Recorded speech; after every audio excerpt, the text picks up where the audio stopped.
At this age level, 9 to 11, what is super important is understanding a natural range in developmental levels. So if you feel that your kid is not performing in the way their peers are, that's probably really, really normal and should be accepted and celebrated.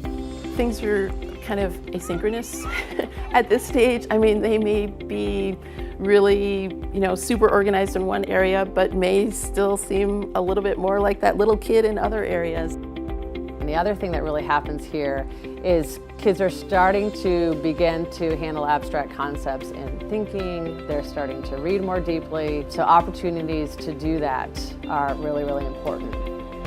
You definitely need to let them go a bit and let them explore. And they're gonna make mistakes or sort of fall down, but knowing that you're there, then they have people around they can talk to. They need facilitation, they need guidance, but they don't need someone to tell them exactly what to do. Parents may want to give them choices because they're old enough now, they're starting to emerge to figure out what works best for them. Teachers are really kind, they help a lot. Like, I still do it.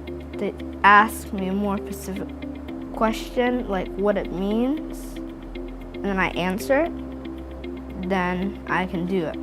So in terms of parenting, I think it's reinforcing the idea of stepping back and letting kids take on things and try things and explore different ways of doing something. No two kids learn in the same way at the same time and on the same day. Having grown up in a very traditional public school or parochial school background, I have 3 kids that have very different learning styles, and I've just had to become much more aware and accepting of other ways of learning. Having a hands-on way of doing things and really getting in that's how you can really learn the most so that it sticks with you. The school store serves as a math unit for us. We were learning a whole bunch of math about like the dollars and quarters, and we were sorting a whole bunch of things out. And then we did that for a long time, and then we got the hang of it. So now we just do it in the school store. The kids decide what the prices are going to be for the school store, what is a profit, how much profit is reasonable, how do you market this, they do advertising. We want it to be better prices, that way more people would buy it. People were really taking other people's ideas and thinking about it, and we came to lots of agreements. Some of the money sorting is still kind of hard.